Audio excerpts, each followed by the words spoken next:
Hi, this is Kaz. And how many times during the pandemic did you see somebody post on a social media site, I'm looking for something to read? Well, look no further because my guest today is a definite page turner. She's also very suspenseful, sometimes eerie, and you'll love her books. Her name is Wendy Webb.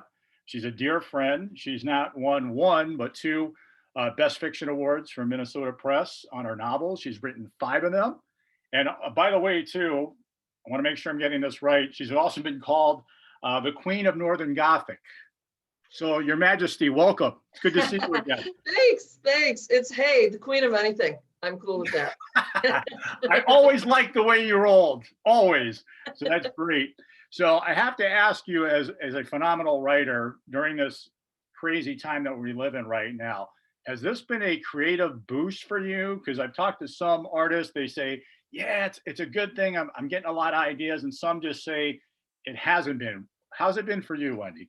I finished a book, I'm going to say about 4 months ago.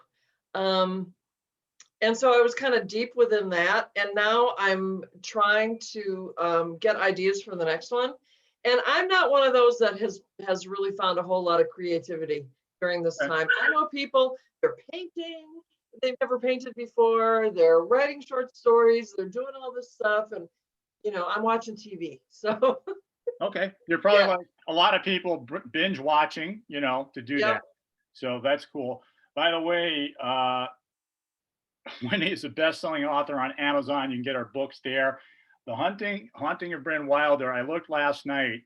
You have like an astronomical amount of positives for reviews. It's sort of like 4.75 out Yeah. of 14,000 people. And by the way, I'm going to do this because you're a friend. If you need my Uncle Vito to squeeze these other people to get it to a perfect score, just let me know. Yeah, it was pretty amazing. It was an instant Kindle #1 bestseller the minute it came out. And that was new for me. I've always hit the bestseller list, but not like minute one.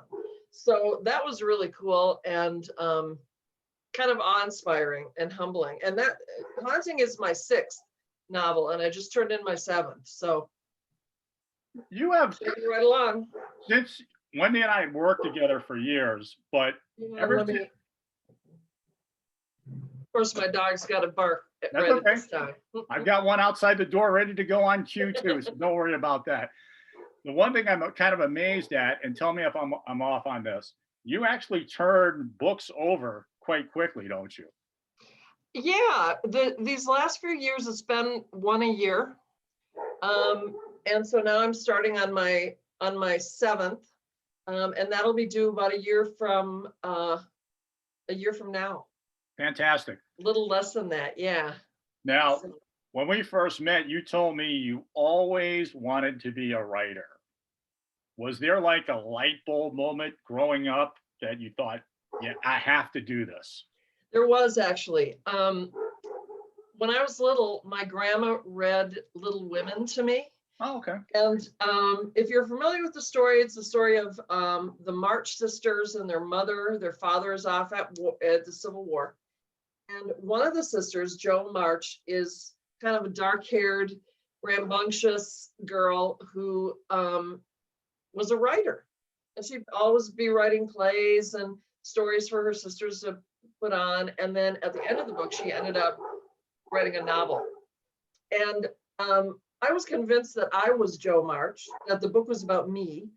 Never mind, it was set in the Civil War. That could work itself out. But obviously, I was Jo March. And so she was a writer. And I thought, well, I guess that's what I am too. And so I just started identifying with being a writer, and I started writing my own little stories when I was little. And thank goodness I was good at it, because it's my only marketable skill. So I wouldn't say that. Did you get a lot of support from your family, friends, teachers about following your dream? I did. My teachers were really supportive. My parents, from minute one, were like, you can do anything you put your mind to. That's how they raised my brothers and me. And there was never a moment of doubt in my mind. I always knew deep down that I was going to have this career. And I've been a journalist my whole, my whole adult life. But I always knew novels were somewhere on the horizon for me. And it was just a thing. It was really hard to get that first one published. Everybody's got their stories about what a long slog through hell getting the first novel published is. But I just thought, okay, well, if they don't like this one, I'll write another one. If they don't like that one, I'll write another one. And I told my agent that I was prepared to write a novel a year until I was 90 years old, until one got published. And she said, thank God I didn't take that one. Oh, that's so cool. That's a great inspirational story for people watching this too, that want to become a writer. I am asked about it all the time. And I just feel like if you've got that feeling inside of you, do it. Just open the computer and just start writing. It doesn't matter. You don't need an outline. People always ask me, do you outline your books? No, is my answer. I start with a place and a main character, and then I just go where my imagination takes me. And that's what makes it fun for me. And I think it makes it fun for the readers too. If I know where the story's going, they will certainly know where the story's going. There was one in one of my books, The End of Temperance Dare, and I won't give it away, but I did something in that book that I'd always wanted to do. And I had it in the back of my mind when I was writing it. And then I got to the scene and I thought it was so dramatic and such a big reveal. Oh, everybody's going to be so shocked. Everybody said, oh yeah, I saw that coming a mile away. So I know now better than to plot anything out. That's funny. It's just got to happen. That's funny. You just gave like sitting next to my wife watching a television show. I knew that was going to happen. I knew it. Take a breath, Hey, how about we have a little fun? We're going to do what I call Cos quiz. We're going to do some true or false things on your career. Okay. Okay. So true or false, you've patterned characters after friends or relatives. True or false? True. In this book, in The Haunting of Bryn Wilder, especially. Yeah. Excuse me. That said, do people say, hey, is that me? Well, actually, there's a storyline in Haunting of Bryn that it involves a couple and the ex-wife of one of them, and they take her in. She has early onset Alzheimer's. That really happened to my next door neighbors. And so before I wrote it, though, I sat them down and said, I'd like to write about this. And they gave me their blessing. And then when it came out, one of the guys was in Mexico, and he called me from the beach crying, saying, oh my God, you really nailed it. This is so beautiful. Thank you so much. So that worked out great. I don't think you can find a better compliment than that. Guy's on vacation from the beach. He's got a margarita in his hand. Yep. And he called me crying, and then I was crying, and we were both crying. So what a great story. True or false, your nightmares or things that maybe psych you out become part of your novels? It's the other way around. Really? What I write a lot of times scares the crap out of me. I will wake up in the middle of the night and kind of be looking around. My first book featured triplets, little children who were ghosts, and they were naughty. And I would wake up in the middle of the night afraid of those three girls. And then I have to say to myself, okay, you made it up. It's not real. So that's the opposite. I get scared of myself. Okay. True or false? I've read, I want to make sure this is on point. True or false, when you read one of your novels, the tears start flowing? Oh, absolutely. Okay. Why is that? I'm curious. All the hard work put into it, or especially in The Haunting of Bryn Wilder, the ending of this book is I was crying writing it. I was sitting out on my deck, bawling, and my neighbors were looking like, Wendy, is everything okay over there? Because I was wailing. And I cried writing it, and I cry reading it. It's just, it gets me. It just gets me. I read that. I thought that was like the coolest thing because you just invest so much time, and how many people want to be in your shoes that, hey, my name's in print here. This is mine, So I thought that was cool. As a matter of fact, you're the second woman that I know that created a book that when they look through it, they cry. The second one is my wife looking at our wedding album, and it's not for a good cry like you're having, but I just had to bring that up. True or false? You've had some of your work optioned for television and film. Yep, that is true. We're crossing all the T's and dotting all the I's on the contract now, but it's going to be a limited series, and I can't tell you which network. Okay. Because they're going to announce it. They were supposed to announce it this month, but the lawyers are still back and forth with the contract. But we're looking at locations now, and good for you. cast, and yeah, it's fun. Okay, so I'm going to put you in the casting director's seat. Who would you pick for your characters if you had a blank sheet of paper? That is a really hard question. If we're talking about The Haunting of Bryn Wilder, I'd pick somebody like Olivia Munn for the main character. Okay, I could see that. Bryn. Yeah, just a normal looking, woman, a real woman. For the love interest, totally Michael B. Jordan. He would really seem to fit that part very well. I'm not going to comment on the one that is really going to be made into a series because casting is in the works for that. So okay, good. We'll have to come back and talk about that another date. That's great. Now, yeah, it's fun.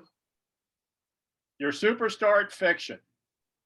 If you had a choice of doing, let's say, a book that was nonfiction, maybe on a person, maybe on a historical event, have you ever given that any thought?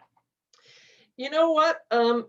Funny you should mention that because my first book, The Tale of Halcyon Crane, was based on an article that I wrote for a magazine about the 1913 storm on the Great Lakes. And nobody has really heard of this storm. The 1905 storm gets all the glory. If you're a lighthouse nerd, you know about the 1905 storm on Lake Superior.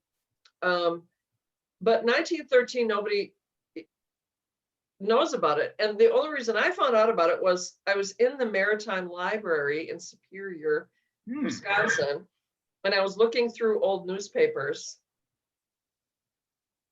And I came upon the 1905 storm, and then I just kept going, and I read about the 1913. It was like the perfect storm. They called it a frozen hurricane. Every ship on the Great Lakes that day went to the bottom. The bodies of frozen guys, because they were all men back then on the ships, were found, people holding on to each other, huddling together, and their frozen bodies washed up on shore. And it was the most horrific thing. There were cool parts of it too, like a ship was stuck offshore and it became all encased in ice. And after the big storm, some men went out there just in one of those little boats and with pickaxes and got everybody out, even the ship's dog, and wow. They all survived. So that real life storm became my first book that changed my life. And if I was ever going to write a book about anything, it would be that 1913 storm. Very cool.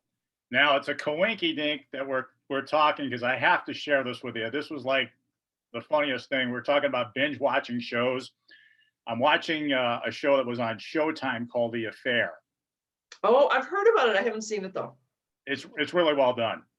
here's the funny part to it. So my wife, I'm watching this on my own. My wife's not. My wife is from a very small town in Pennsylvania. It's called Bloomsburg, which a lot of people are on my page from there, which I'm grateful for. And lo and behold, one of the characters goes to jail, and the jailer says, "Hey, you don't remember me." And the character just he just kind of looks like, "Well, you do look familiar. We swam against each other in high school. You went to Bloomsburg." And I start laughing. So I freeze it, bring it to my wife, and my wife goes, "Boy, the writer didn't do any research. We didn't even own a pool."